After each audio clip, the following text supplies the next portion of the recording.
Hello, you're watching Guest for Change. My name is Michaela and I'm one of the sustainability representatives for the guest list. Today, I have the pleasure of talking to Livia Lee, CEO of LALA Berlin.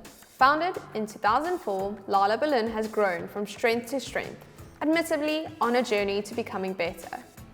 But what exactly does becoming better entail? Drawing on over 20 years of experience, Livia, we are very excited to learn more about your perspective into the world of fashion, branding and marketing. My pleasure, and I'm honored that you guys asked me to speak with you.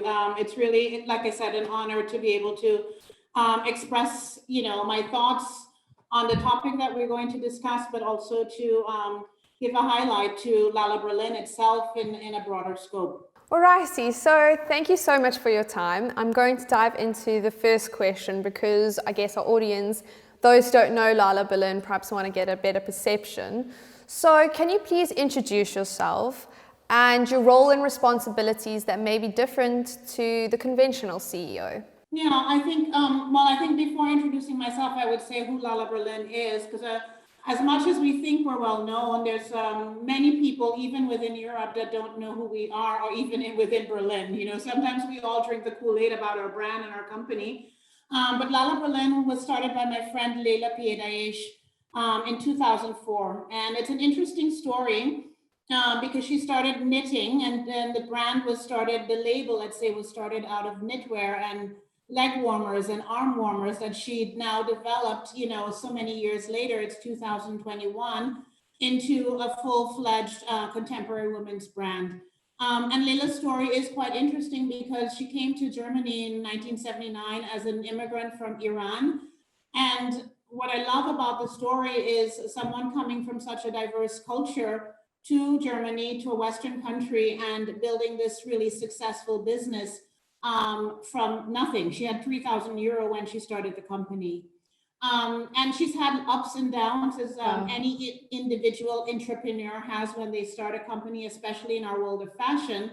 But what is interesting about LALA Berlin is a lot of the brands that started at the time that she did in 2004, many of them, with the exception of two, don't exist anymore. So it's quite complimentary to her that she was able to sustain this brand, that we have so many loyal followers and customers that come to us again and again and again in a very volatile fashion industry. So that's LALA Berlin. I came to LALA Berlin. Layla and I had been friends for years, and as is Layla, and this is one of the tenants of LALA Berlin. She said, "Oh, Livia, you're not doing anything. Why don't you come and help me? I need help in merchandising and really driving my assortment in a better way." I said, "Okay, no problem. Takes me 3 months." Or 3 weeks, I said, to do the project. And 3 weeks turned into 3 months. It turned into now almost 4 years. I never left. And I am an unlikely CEO because, yes, I've worked in fashion for a long time. I worked in a lot of larger companies, Lacoste, Diesel, The Gap, as examples, Victoria's Secret even. Always on the product side, but never had the ambition to run a company. But as Layla and I developed our relationship even further, we realized that we had complementary assets, let's say. Hers being very creative and really driving the direction of the brand, and mine being more strategic. So on paper, maybe no other company would have said, "Okay, you're the CEO. I can see it in you." And it's a bit of belief in people and seeing what other assets they are able to contribute, and to really build on that and build a successful partnership. And that's what she and I have been able to do in the last 4 years. I tell people openly, when I came to LALA Berlin, even in a freelancing role, I said to Layla, "Okay, I think it's time to shut the doors. This is where we are." The brand had always been quite successful. Top line growth was there. Double digits every year, but everything else on the P&L was a disaster, and they were bleeding money. And for me, it was low-hanging fruit because it was very easy in terms of knowing what to do. If you have a brand or a label that you start and nobody knows who you are, it's much more difficult. Yeah, you would have the strongest expense control, but if you have to try and convince people to buy your brand, it's much more difficult. And LALA Berlin thankfully had the opposite problem. They had a brand that people loved and we were selling and selling through, but we weren't managing the other areas of the business in an efficient way. So really low hanging fruit for me to come in and yeah, to contribute where I could. And one of the things I also tell people is I realize how much I've learned over the years in executive roles in all of these companies. Even if I've never managed finance or if I've never managed HR, you absorb a lot if you're listening. And I have the opportunity now with this company to be able to transfer that knowledge and those skills. And in the last 4 or 5 years, we've had a profitable business with double-digit EBIT growth for the last 4 or 5 years, and we're super proud of those numbers. So it's a good place to be and a really, let's say, an exciting project for me. But what challenges would you say that LALA Berlin experienced when exploring more sustainable options from beginning of established brand and now growing through to where we are today? It's very topical for us. 4 years ago when Layla and I were building the values of the company, we talked about sustainability. It's always been something that's been in her head, wanted to drive towards. And I come from a slightly different perspective in that I don't let any company that can be truly 100% sustainable. I think it might be, it's a goal that cannot be achieved. And that's why when Layla and I were talking about this topic, I said, we want to be more responsible. We want to produce less, but better.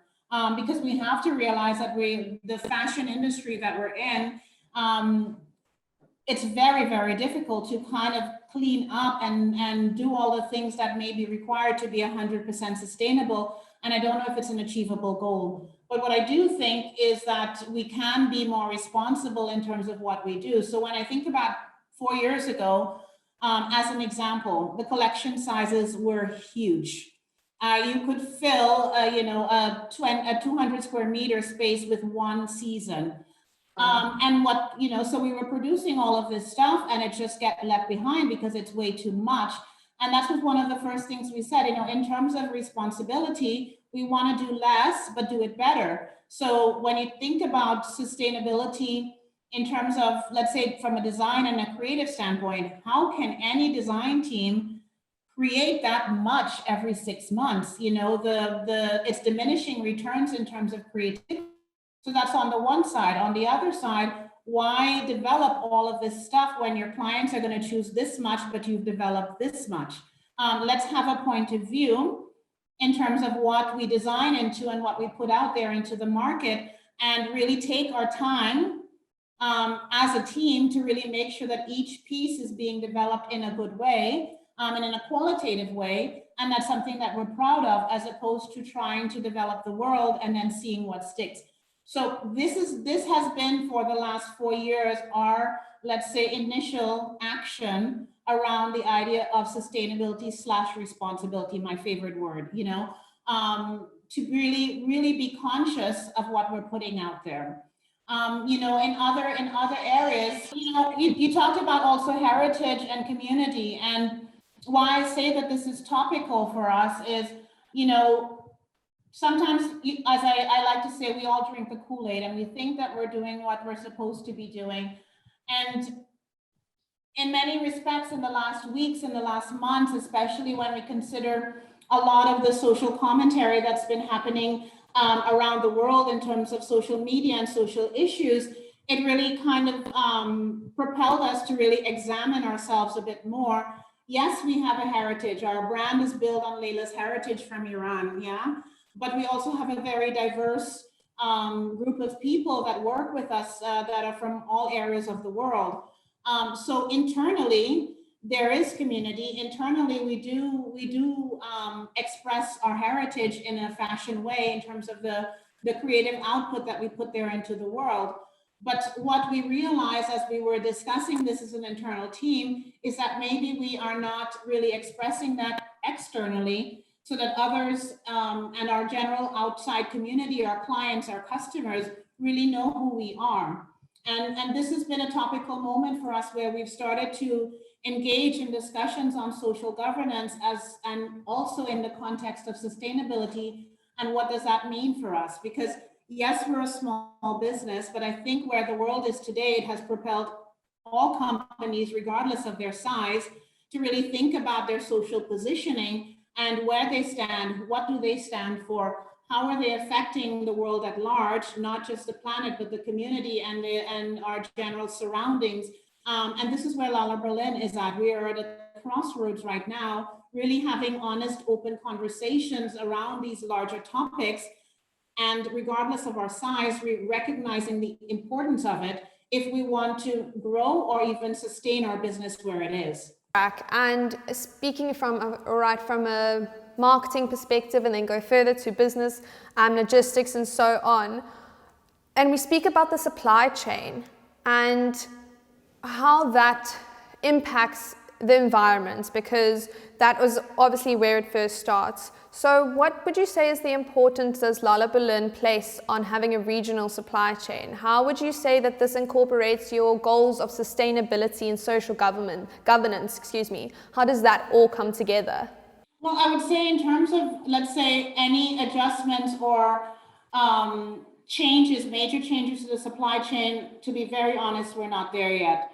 From my perspective, in terms of the approach and strategically, it's important for me that the team here at LALA Berlin, that we all recognize what the goals are and the strategy is internally, and that we're all signed up for that. Once we have that, then the next step is now to take the actions and put those into place to adjust all areas of our business, whether it be supply chain, whether it be HR, whether it be whatever, so that we're all moving in the same direction.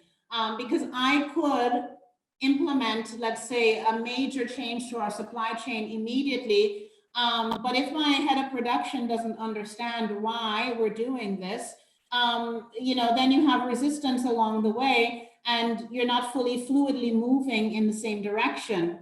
So this is part of it. But the other piece for me is I also want to make sure that the teams are educated in terms of what does sustainability mean in general into the world right now? How is it defined? And then what does that mean for LALA Berlin? What do we want to apply within our own business that will take us along that path and continue us forward? So quite frankly, right now, we are actually speaking with a couple of different external companies to support us in this general, more sustainability topic, and with first education and workshops, so that we really have 100% alignment internally in terms of what we are doing and why we are doing it, because the why is always very, very important. On the other side, parallelly, for us, it's also important to start projects like we're doing with the guest list, like we're doing with some upcycling projects that are 100% sustainable, so that we are parallelly, let's say, introducing new product lines or new items within the collection that we can proudly say has been responsibly made from soup to nuts. So these are the two things that are happening. One is a much bigger project that's going to take the next 3 to 5 years.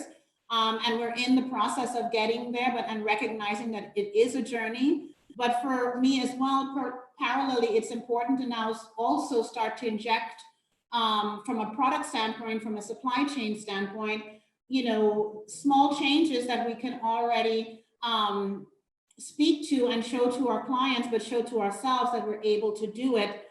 Because this is the fear, right? I always tell people it's probably a generalizations, but Americans, where change is easy. Okay, this didn't work, let's move on to the next. In Europe, it's a little bit harder.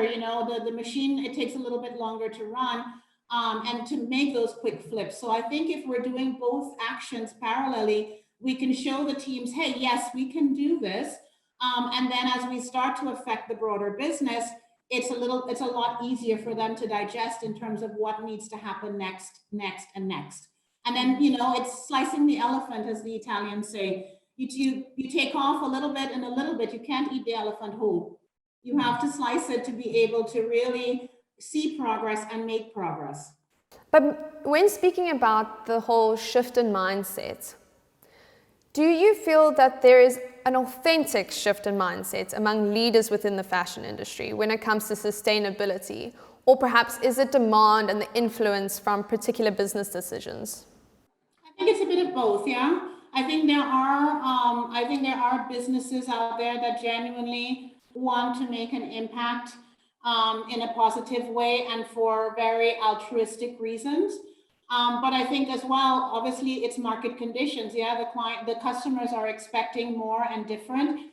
So that drives the change as well. So for better or for worse, I don't think either way is right or wrong. If you're being forced into it, or if you're altruistically, naturally wanting to do this, I think both are good because they're all getting to the same end result. But I do believe that it's a bit of both. I think what is maybe the challenge in the industry today is that everyone is kind of, you throw the darts on the wall and you kind of try to see what sticks. And there are a lot of resources out there, but I see that there's an opportunity for companies that are already doing it and doing it well to share their knowledge with companies that maybe are like LALA Berlin and we're just starting off. I have an idea and I have strategically understand where I want to get to, but I don't have all the ideas. And I think within the fashion industry, because we're talking about the planet, the globe, yeah? And if one person does it, it doesn't make any difference. If everyone does it, then it really makes a difference. So you would think that there would be more outreach to say, hey, these are my best practices. Why don't you try it? Or some such. And this is the piece that I feel is missing. So the part of who and how companies are getting to this sustainable mindset is quite frankly irrelevant for me, because because what's important is that they're all doing it or all trying to do it or being forced to do it. What's more important is, are we all doing it in the right way? Don't know if there's a right way, but how can we learn from each other? So I would say for myself, what I would hope is once we are on a path, we're already on the path, but we've just really grazed the surface, yeah?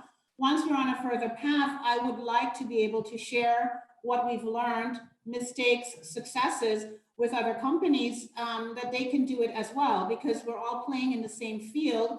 We're all using the resources that are on this planet. And if we're all going to use it anyway, let's use it in a good way and learn from each other in terms of how we can make the path easier for someone else.